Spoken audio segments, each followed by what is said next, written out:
And good evening from Washington. We're going to get right to it tonight. A First Lady double standard. That's the focus of tonight's Angle.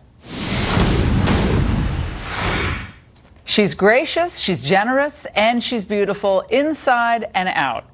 So if Melania Trump were a liberal, it would be a nonstop love fest from the media. But since she's married to President Trump, it's a very different story. The First Lady's shoes, remember they were wrong during hurricane relief? Remember they mocked her accent in her recitation of the Lord's Prayer before a rally? And now, get this, according to some in the media, she can't even decorate the White House for Christmas properly. Let's recall, by the way, how Michelle Obama was treated when she rolled out her White House decorations.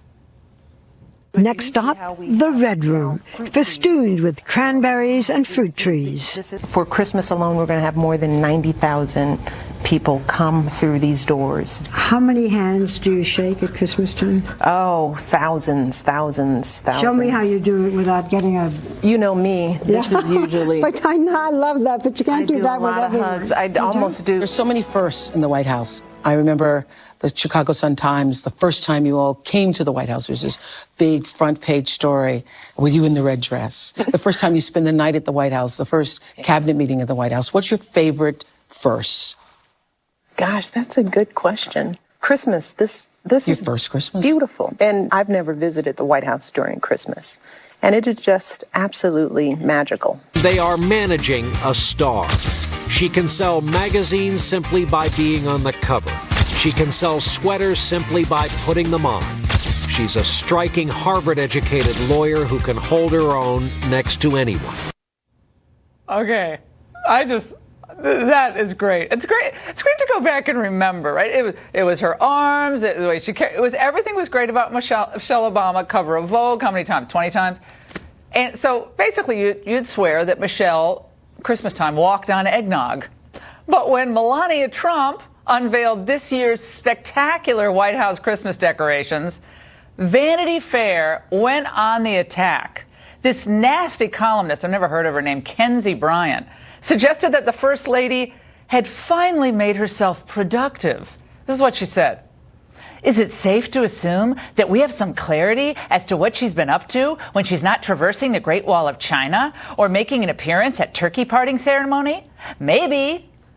It's funny how, by the way, little concern they had for what Michelle Obama was up to when she was jetting all over the globe and hosting private parties at the White House with all the Hollywood glitterati. I mean, every other weekend it was like celebration time in the White House. Remember she was carting her children all over the place at the Harry Potter movie sets, locking down Broadway every time she and Barack had date night. It was all great, all at the taxpayer expense. I can go on and on and on, but it's nearly Christmas. So back to Melania. The First Lady made one of the most elegant entrances I frankly have ever seen at a White House Christmas decoration preview. So she descended the Truman Staircase as ballet dancers performed in the Great Hall. Looked like it was the Nutcracker performance itself. And even that was ridiculed. Vanity Fair this time actually put words in the First Lady's mouth, writing, quote, "Adequately done," she probably whispered to the principal dancer. "I only counted 4 mistakes." Isn't that fun? Online, some are comparing nighttime images of the Christmas decorations to a total nightmare. Well, all the memes, you know, the White Witch of Narnia, it's all up there. But you know what a real nightmare is? It's the double standard that has become so obvious, so routine, and apparently so acceptable where conservative women are concerned. The only acceptable, real, authentic woman in the media landscape today is a liberal woman, a progressive one. And if you're not, you're just too dumb, you're too stupid to know the difference. And remember what these two First Ladies said. As far as I'm concerned, any woman who voted against Hillary Clinton voted against their own voice in a way. They will be under tremendous pressure, and I'm talking principally about white women, tremendous pressure from fathers and husbands and boyfriends and male employers not to vote for the girl. Oh, right, Hillary, we're all damsels in distress, and you're just, Joan of Arc. Well, long ago, these icons of the left and others sounded the dog whistle that it was okay to trash conservative women, and their media lackeys followed orders. It's disgraceful that a White House garden planted and maintained by the Park Service was celebrated for years in the media as a veritable Garden of Eden because it was dreamt up by Michelle Obama. But when a conservative first lady decorates the White House, spends time with D.C. school children, she is accused of exploiting them and was savaged for her wardrobe. What happened to women being able to choose whatever they want to wear whenever they want to wear it? They're always pro-choice when it comes to aborting babies, but you now can't choose what you want to wear? It's a glaring double standard. It has to end. It's so obvious. Leave the First Lady alone and just enjoy the decorations. It's Christmas time, which may well be the most beautiful series of decorations I have ever seen at the White House, and that's the angle. Joining us now with reaction, conservative commentator Monica Crowley, along with Julie Alvin, a liberal analyst. Julie, I want to start with you because I thought, look, Michelle Obama had her own style, she had her own approach, and that's great. And she was the toast of the town for 8 straight years. She's still the toast of the, globe. No matter where she goes, she is the celebrity former first lady, and she's treated, frankly, like royalty. Okay. Why the treatment of Melania? From her accent, even ridiculing her child at one point, and now this with the Christmas decorations. Why? First of all, I think that all of us here can agree that there's really no point in criticizing Melania's Christmas decorations. That's not something that I think is of particular interest to the public. It's not something that I support. Melania, I think your decorations look lovely. I wish you well. But I don't think that we can forget the way that the conservative media did treat Michelle Obama. And I think that, that's something that you're overlooking here. So, for example, InfoWars called Michelle Obama a tranny, which is something that is so problematic I can't even get into the different reasons why.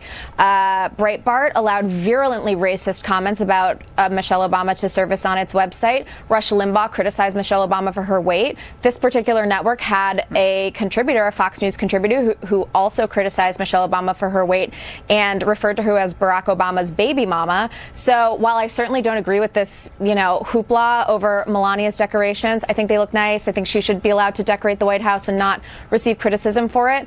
We can't act as though the media was not critical of Michelle Obama. Well, the mainstream, we're talking, you're citing a bunch of conservative or, kind of far-right websites. I'm talking about mainstream media publications and people who are on mostly other cable news outlets who rarely come to the defense of Melania Trump when she's pretty viciously maligned. She just started. It's only 10 months into this. As was Michelle Obama by the mainstream media? I don't know what you were reading. Let's go to Monica on this. I don't see any mainstream media outlets maligning Melania Trump. Monica, go ahead. Yeah, Laura, look, we know that for a long time there's been this huge double standard that's operated against conservative and Republican women and in favor of liberal and Democratic women. But the attacks on Melania Trump, all the way down to her Christmas decorations, take this to a whole other level. And that's because she happens to be married to Donald Trump. Donald Trump represents an existential threat to the elite ruling class and the existing order, which he ran on smashing that existing order, and that's why he got elected. Melania Trump is spectacular in every way, and she is a dazzling representative of the United States, particularly when she travels abroad. She did this beautiful display at the White House. So look, what they need to understand, the Trumps and everybody in the White House, everybody in this administration, is that no good deed by them will ever go unpunished. Therefore, they need to absorb that and learn from it and ignore it and just go on doing what they're doing. This country has major issues, which this president and his team were brought in to try to solve, from Iran to North Korea to taxes to immigration to the wall. He is working diligently every single day to try to solve those problems, and Vanity Fair and the left-wing media have nothing better to do than attack Melania Trump's shoes and Christmas decorations. That is actually going to work in favor of President Trump's reelection. I would argue, actually, that kind of reaction by the mainstream media helped to get Donald Trump elected in the first place. Julie, on the issue of going back to what Michelle and Hillary Clinton said in those sound bites we played earlier, essentially saying that, women are being pressured into voting for Donald Trump, and women are voting against their own interests. Look, I'm a big girl, but I found that pretty insulting. Again, it's insulting. Like, people can't make up. I mean, liberals are always pro-choice, except if you choose to be a conservative, pro-life woman and you don't vote straight Democrat, you got to be dumb because you're voting against what? Aborting your own babies? Or I don't know what it is. But look, I find that to be wild. That's wild that they said that. I disagree with you. Saying that women voted against their own interests and voting for Donald Trump is an what, absolutely a strong economy? It's a roaring position. Economy? It's a defensible position because, for example, the Health Care Act that Donald Trump tried to pass through the Senate had a lot of cuts that would have pertained specifically to women. It would have slashed the Women, Infants, and Children program that helps poor women pay for their families. Lowering premiums, choice in health care, free market in health care discussion separately, but he also reversed an executive order that would have put in parental leave protections and would have dismantled some of the problems with pay discrimination. Do you think a growing economy, Julie, is good for women? I mean, we have a rise in the economy that we haven't seen in many years. Stock market is at an all-time high. Is that good for women? Do women invest? I think a rise in the economy is good for everyone, and as you can see, if you follow kind of that slope and zoom out, the economy has been doing better and unemployment has been going down for years, not just during the few months. So wages are actually going up now for middle-class people, blue-collar workers, women and men. Do you think that's good for women? Yeah, I absolutely think that's good for women, but I don't think that's the only factor, and I also think that some of those changes were already happening during the Obama administration. Well, Laura, what you're hearing from Julie and what you hear from the left is the result of identity politics that the left has and the Democratic Party have ingrained in women now for decades, right? That they only need to vote on abortion or they only need to vote on certain so-called women's issues that the left has defined over all of this period of time. I find that incredibly insulting, especially when I heard Hillary say that. I mean, I'm a woman. I didn't need to be lectured to. I could make up my own mind, and I happily and proudly voted for Donald Trump. What we're seeing now is that Donald Trump has created a whole new cross coalition. He has actually started this major realignment, or at least has ridden the tiger of this realignment, where now you have women, you have all kinds of different constituencies saying, wait a minute, we are rejecting that kind of identity politics, and we're actually going to use our own heads to vote. Treat people for their ideas and the substance, and then move on from there. The identity politics, the political correctness, it's all. I think more people are sick of it than are even reported to be sick of it today. It's collapsing, which is why we have Donald Trump. Julie and Monica, it's great to have you both on. Thank you very much. And coming up, Grammy nominations dropped today, and while the country grapples to contain sexual harassment and abuse allegations, this year's top nominees are singing a different tune, at least in some of their lyrics, what they're saying. We're going to share that with you and what it's all about when we return.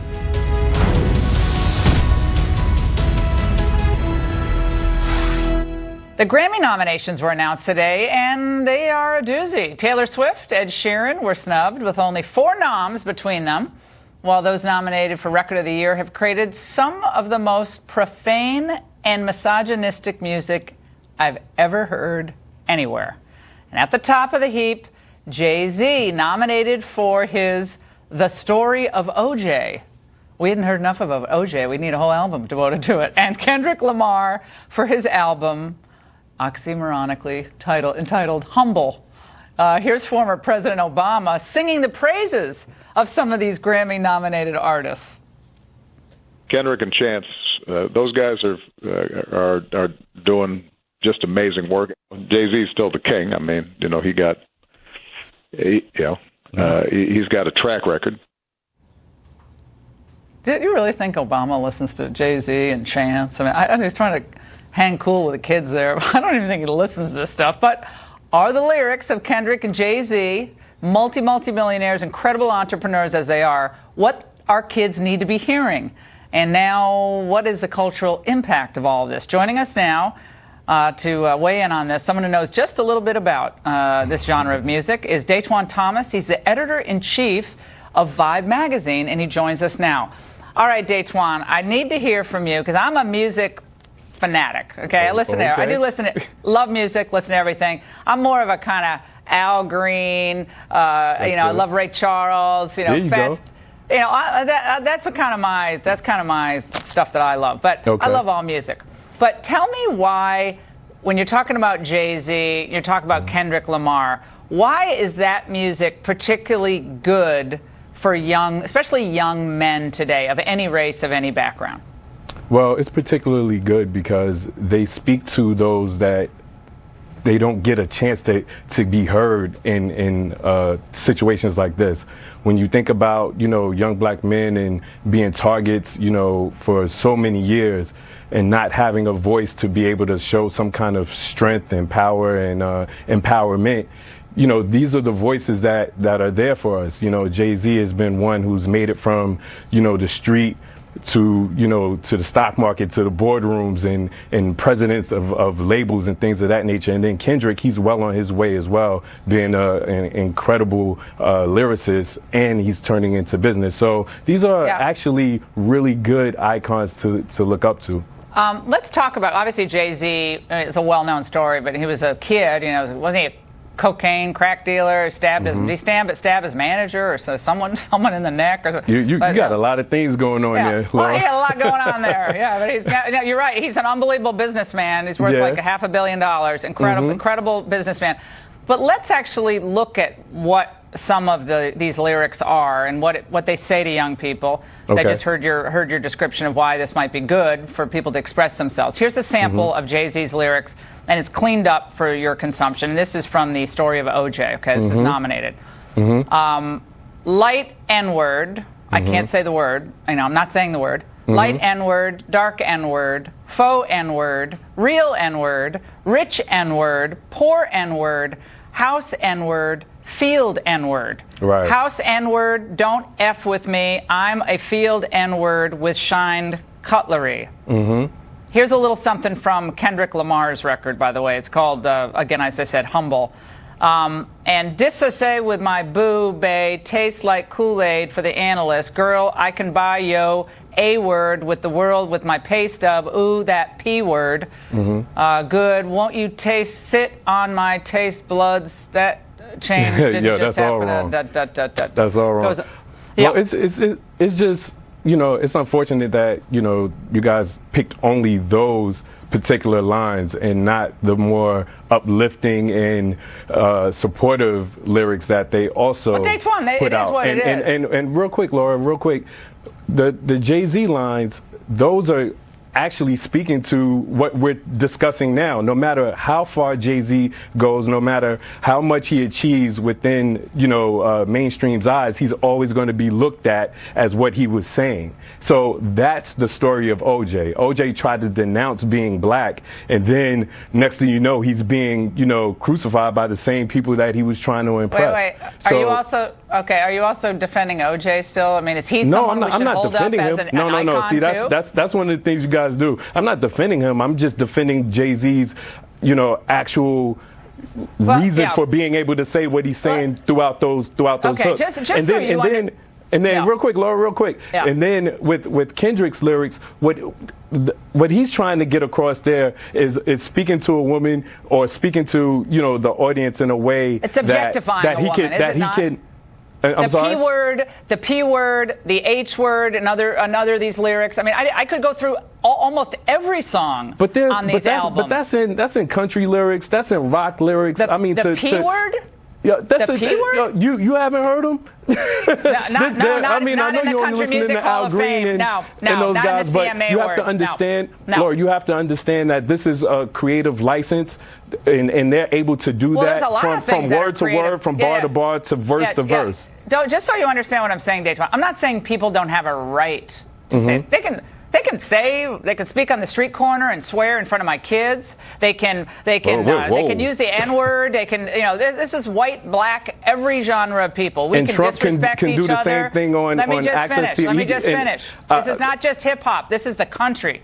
Okay. But my point about this is, don't we want to really lift people up with? But you have to hear the other songs. You have to be able to take the whole project rather than bits and pieces that work for your agenda. The whole project is faith, fatherhood, country, sacrifice, giving of yourself, and I know a lot of these guys do give a lot to of course, charity, Jay-Z which has is wonderful. S. Carter Foundation. That's wonderful. He gives back, as does Kendrick, to the Compton community. Those are the things that need to be highlighted as well, if you're going to put these things together in a balanced effort. Well, I actually do, because I actually listened to this, both albums, and I listened to them several times. And that's crazy, because you called Kendrick's album Humble, and the album name is Damn. My point. Okay, I ain't everything right. I'm not perfect. But the point I'm trying to make is lifting people up in difficult circumstances. I don't think a single kid who's a gangbanger in Chicago listening to most of the stuff that we're quoting tonight is going to say, hey, I guess I can be just like Jay-Z if I use this kind of language, treat women this way, misogynistic lyrics. How is this good for women? Their success is enough for them to do that. That's what they are, the shining examples of what their condition is and what they can get out of that conditioning environment. What, money? No, not money. No, not money. Influence. What Jay-Z is doing is employing, dozens and dozens of people, sometimes hundreds, as well as Kendrick. So when the Grammy board must think highly of these individuals as creative icons because they're nominated in record numbers. So Jay-Z has 21 or 22 Grammys. There's something good in his music there, Laura. Do you think anyone is going to be performing any of this music 25 years from now at a Super Bowl? They're doing it now. Hip-hop is over 40 years old, and they're still doing it. Jay-Z's about to be 48 next week. Super Bowl halftime show. That's what I said. I don't think so. Yes, indeed. Trust me, Laura. The power of OJ, I don't think I'm going to take you to one of the concerts. Laura, go to one of the concerts with me. Go to one of the concerts with me. Let's do it. I'll do that, and then we can go down to Nashville. We can also see some great stuff together. I'm totally with that. And we'll write about it. We'll write about it together. You're fun, Dayton. You're fun. I like it. Thank you so much for joining us. No doubt. The media is salivating as a former top Trump aide made flip against the president. Breathe some life back into that Russia collusion narrative. I don't know about that. A possibility or fake news? Dershowitz will discuss with the Ingraham Angle when we come back.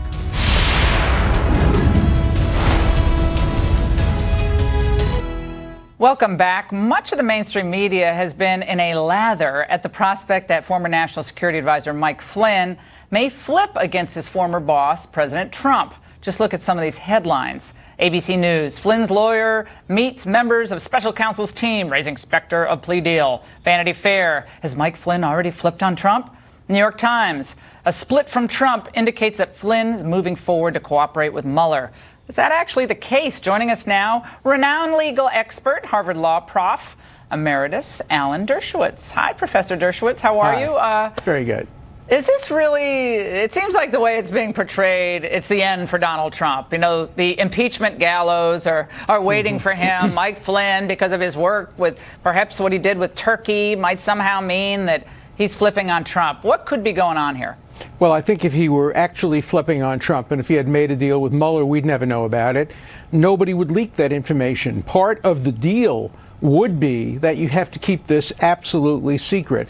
I think the question nobody's been asking is who's leaked this and why have they leaked this? Look, I know his lawyer by reputation, and what his lawyer, I think, is doing is offering his client for sale, or at least for rent. What he's saying is he's up for grabs. If the Trump administration wants him, they can have him. Just give him a pardon. And if the Trump administration doesn't give him a pardon, we're available to make a deal with the special counsel. But I don't think the special counsel is ready to make a deal yet because it's not clear that Flynn has anything to offer. First of all, his credibility is worthless. He's already been accused of perjury. Second, he's a witness that's been bought or at least rented. Any decent defense attorney could shred him by saying he'd sell you his mother. He's trying to save his son. He's trying to save himself. He'll say anything. He'll not only sing, he'll compose and create evidence if he has to do that in order to get a deal. So I don't think we're anywhere close to where the media has portrayed Flynn and a deal with Mueller. And all these months later, all this time later, they're bringing in people, more people from the Trump campaign, including Hope Hicks and the White House counsel, Professor Dershowitz. And people have to understand that the White House counsel does not share an attorney privilege with the president. Not So a personal that- privilege. He does. No, they do share an institutional privilege. That is executive privilege. Yeah. But what could that pose as far as problems for the administration? Well, first Don of all, I think McGahn, the White House counsel. I think the administration is not aggressive enough with Mueller.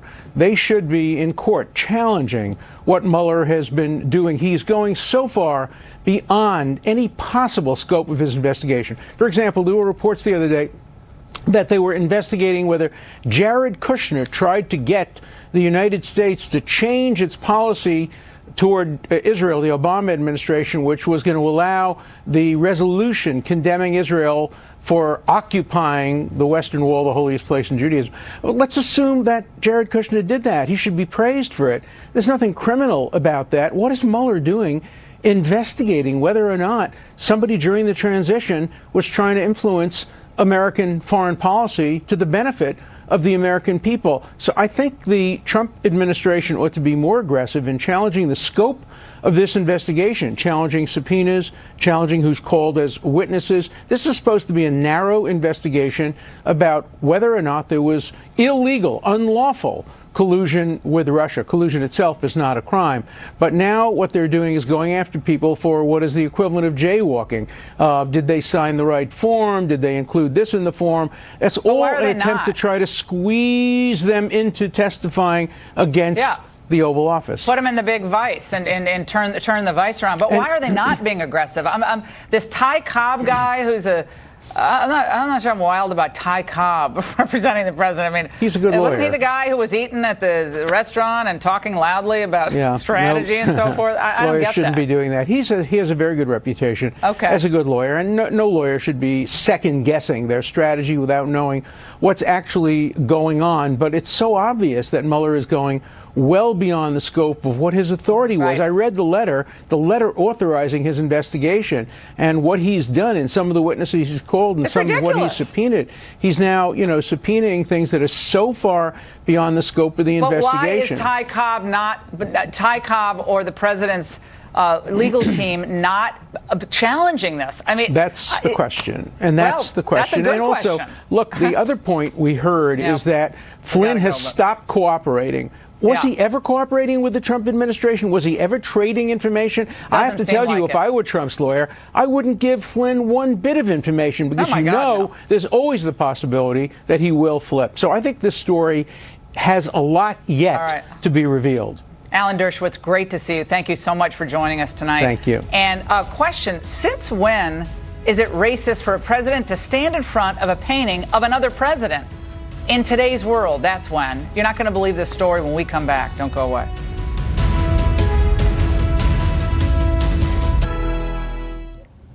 So is it really racist to have a painting of Andrew Jackson in the Oval Office? Well, first, Senator Elizabeth Warren accused President Trump of racism for jokingly calling her Pocahontas yesterday. Come on, get over it, Elizabeth. Then media outlets piled on, alleging it was even racist to have such a ceremony in front of Old Hickory. The Washington Post informs us that President Andrew Jackson was also called Indian Killer. CNN turned to him and said, well, not a historian, but an entertainer, to explain, well, why that is the case. He clearly is a racist, and to pretend like he's not. Yesterday, he's honoring Native Americans in front of a portrait of Andrew Jackson, who was called Sharp Knife. He killed tons of Indians, so he can't pretend. It wasn't just a slur. It was that he did it in front of somebody who murdered. The Trail of Tears was based on the guy that was behind him hanging in the portrait. So the constant defense is that's not what he means. The Andrew Jackson thing, he had no idea about his history. Then he's too dumb to be president.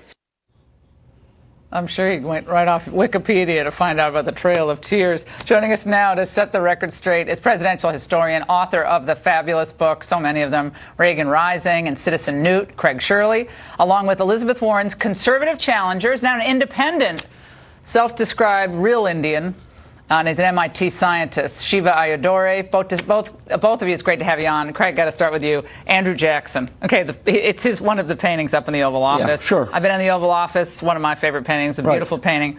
Set the record straight here. Reagan also hung Andrew Jackson in the Oval Office. Another racist. Yeah, exactly. Every president of the 19th century prosecuted the war against the American Indians. Abraham Lincoln, who one of the co-hosts on NBC cited as being an example for Trump, also prosecuted. There were massacres in Minnesota. There were massacres in Colorado. There was a forced relocation. There were hangings of Indians. So Abraham Lincoln also, and even into the 20th century, Phil Sheridan, who'd been general of the Union Army, coined the phrase, went out to go after Indians in the West, and he coined the phrase, the only good Indian is a dead Indian. Teddy Roosevelt said he agreed with that statement, but he might cut out 1 out of 10 Indians and give them some consideration. So your point is, none of this criticism, they do it to Robert E. Lee. That's right. It's a whitewashing of history. This is what's known as presentism. This is the fallacy Presentism. Yes, the fallacy of imposing current mores and values on the acts and people of the past. It's arrogant, and it's stupid, and it's ignorant, and it proves no point other than the arrogance of the present people making the charge. But you see this D.L. Hewley, entertainer, come on, and they said tons of Indians are killed. Now we're measuring them in weight. I mean, tons of Indians killed. But this is the level of ignorance. Yes. On some of these other cable outlets that hold themselves out as high and mighty, by the way. David McCullough said we are now into our 3rd generation of historically ignorant Americans, and this gentleman proves it. Shiva, I've got to go to you. You actually sent Elizabeth Warren something for her birthday. Now, you're running against her as an independent, and you call yourself what, Shiva, the real Indian in the race? Because you are... I'm the real, we've been saying, Laura, it's only a real Indian can defeat the fake Indian. And that point that we're making, it hits at a very, very deep level. And it makes everyone chuckle, and the reason it makes people chuckle is because we're bringing out a very, very apparent truth that the liberal white elites, the white liberals, don't want to discuss. And that's the following. If you look at what Elizabeth Warren has actually done, she shoplifted someone's identity. And then when it's exposed, as President Trump did accurately, they throw tantrums and call people racist. In fact, I was called a racist for exposing her and sending her the DNA test kit. But this is essentially the hypocrisy. Wait. No, Shiva, we've got to remind you. Okay, first of all, you're like a triple PhD, biological sciences of MIT. I have 4 degrees from MIT. Yeah, okay, and my PhD in biological engineering. Okay, that's all. So you're really smart. So you sent her a DNA test kit, which she refused to. She didn't acknowledge. She didn't send a thank you note. I understand. She didn't do that. Maybe the instructions. Yeah, I was very disappointed. Oh, they were the Sioux language. Yeah, yes. right. We just get the code talkers in it. Help us. But Shiva, I want to play for you now. Elizabeth Warren takes issue with your claims against her Indian heritage, Native American heritage. Let's just review what she said to verify her Indian heritage. Let's watch. I still have a picture on my mantle at home, and it's a picture my mother had before that, a picture of my grandfather. And my Aunt Bee has walked by that picture at least 1,000 times, remarked that her father, my papa, had high cheekbones like all of the Indians do. I can't. That makes me laugh every time I hear it. But it's a serious point. She faked a minority status to list herself at the Harvard Law Directory to get special privileges and special treatment. I don't care what she says. Yes, it's also cultural stereotyping. It's cultural. Every Indian has high cheekbones. Every Indian has high cheekbones. Isn't that a form of racism? Well, is papaw a Cherokee term? Papaw? I didn't know. I'm not sure about that either. But go ahead. Go ahead, I think Shiva. the big issue here. I think the big issue here is you have someone who says that they fight for the working people, fight for the poor, fight for people of color, and she has exploited that for her own benefit. And this is not about when they claim that President Trump is making this a racial slur. In fact, she is the one who's a racist because A, she took advantage of someone's race, she shoplifted someone's identity, and when it's exposed, they start screaming and throwing tantrums like children. And that's a fundamental issue here. And what's fascinating is, Massachusetts is where the revolution took place. The irony is Massachusetts has now become the haven of the sewer that feeds the swamp in Washington, D.C. And what I see happening is, our defeating Elizabeth Warren, what we hope to do is to send a wave out that independents, everyday people who actually work for a living, innovators, entrepreneurs, business people like President Trump deserve to participate in governance. And that's what this is really about. I love it. Shiva, I love what you've done. I love your bravado.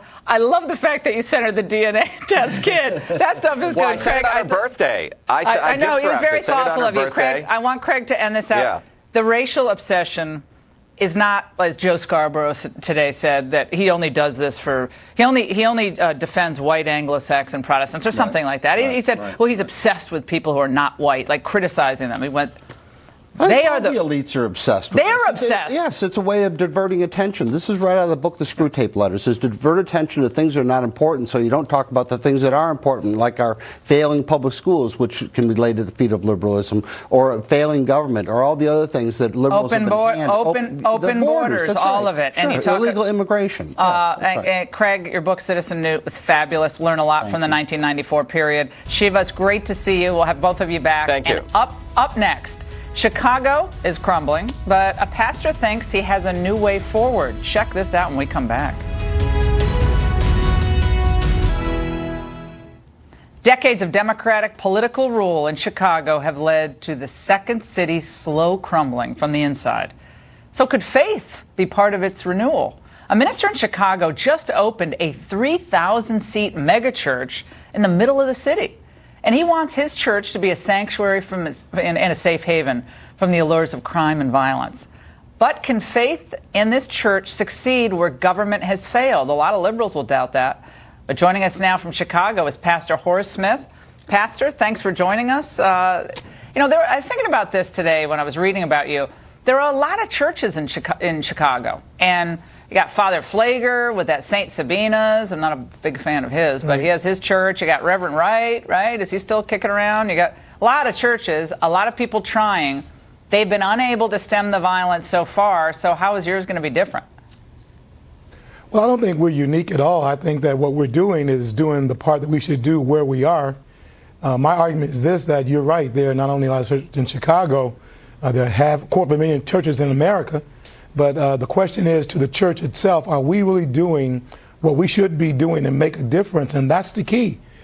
We cannot turn things around by ourselves, but where we're located and what we're doing can be meaningful and impactful if we really represent what we preach about and then put our money where our mouth is. I think you'll see a difference. So every church must look at its own self and say, what are we doing? Are we really doing the work we're called to do by Christ? Or are we doing something that's more of a social impact thing that just won't work? Yeah, I've noticed that, and some friends of mine have remarked about some mega churches seem more like it's performance art than it is about Christ, the Almighty, our Christian purpose, and so forth. That's fun. And it's fun to have people on stage and dancing and electric guitars and all that. And that's great. Praise the Lord. Sure. But the mentoring, the what you need with these, especially these young boys who many of them are fatherless, have no role models. Just talked about this in the hip hop segment we did earlier. Right. That's the case that, I'm not against the what you call the pop and the kind of the pull for young people. Nothing's wrong with that. You do something to attract people, that's okay.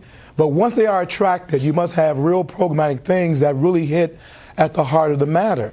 And it begins with our own example, the leaders of the church, the generations. When we just opened this church, not a new church, we've been there 102 years, but its theme was crossing over with multiple generations. What we're saying is that there's a responsibility of each generation to the other. And in many ways, I think that my generation and the one that preceded me, in some ways, we have really failed these young people. So we have almost blamed the victims. We put them in an environment that's negative, that's scarce of resources, and then we wonder why they're in trouble. Pastor, without family, without a family unit, especially a mom and a dad, if possible, a lot of single women doing great, good, heroic work, but without a father, it's hard. No, you're correct. I mean, I'm a single mom, and I'm very, very, very privileged. I'm very blessed. But there's a lot of kids who have rudderless. They have nowhere to turn, and they go to the gangbangers, and they go to all these influences, and they can sell drugs easily, make a quick buck, and then suddenly they find themselves in prison. I mean, that is the nightmare of Chicago under Democrat leadership. Sorry. Yeah, but the church can make that difference. You've couched it correctly. Without a father, I grew up, my mother died when I was very young, 10 years of age. There were 6 of us. But my father stood up. My father was the role model. I saw him go to work every day as a cab driver, then as a policeman. He modeled for me, not only modeled for me, he demanded of me. I knew He it. demanded of me. Yeah. I had no voice in my house. I was directed by my father. But the church can become that. The church has to step in where there's a lack. And again, mentorship, those kind of things, and say, hey, we can be your father. We can be whatever you don't have and make a difference. Pastor, I want to come to your church next time I'm in Chicago. Is that a deal? Well, I'd love you to come and worship with us. That'd be great. I'm coming to hang with you. I'm looking forward to that. Thank you so much for joining us. I knew he had a great, dedicated dad. I just knew it.